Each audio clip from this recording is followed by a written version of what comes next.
To a developing story, the NYPD is beefing up security ahead of some potentially high-profile legal action. Last week, former President Trump said he expected to be arrested tomorrow in the hush money case being investigated by New York prosecutors. And he called upon his supporters to protest. CBS News' John Diaz joins us live from criminal court in Lower Manhattan with the latest. John?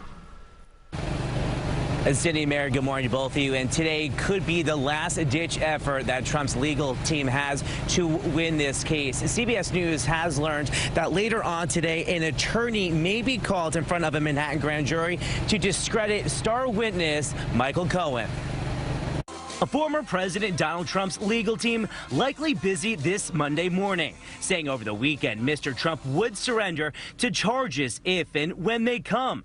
The Republican believes he could be arrested as early as tomorrow, and before that, experts say, is attempting to build as much support as possible, urging his supporters on his social media platform, Truth Social, to protest and, quote, take our nation back. Really what he's doing is trying to head off any potential indictment by rallying his troops.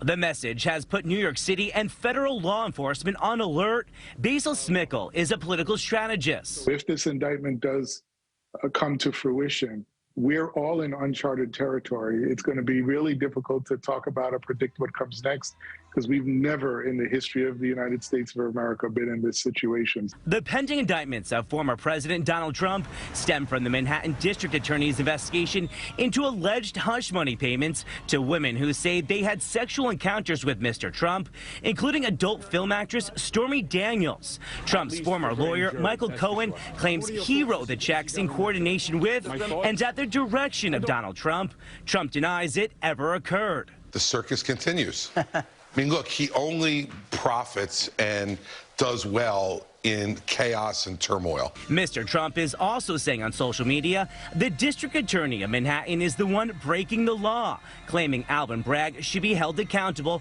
for the crime of interference in a presidential election. Bragg sent an email to his staff saying, "We do not tolerate attempts to intimidate our office," ensuring the safety of his employees. Many Republicans are rushing to Trump's defense, including his former vice president. I'm taken aback at the idea of indicting a former president of the United States. I think this is an effort that's ongoing, never-ending, to destroy Donald Trump. Former Democratic House Speaker Nancy Pelosi weighed in, saying no one is above the law, not even a former president of the United States. And Donald Trump is also facing criminal investigations in both Georgia and Washington, accused of trying to overturn the results of the 2020 election. For now, we are live this morning from Lower Manhattan. John Diaz, CBS 2 News. John, thank you.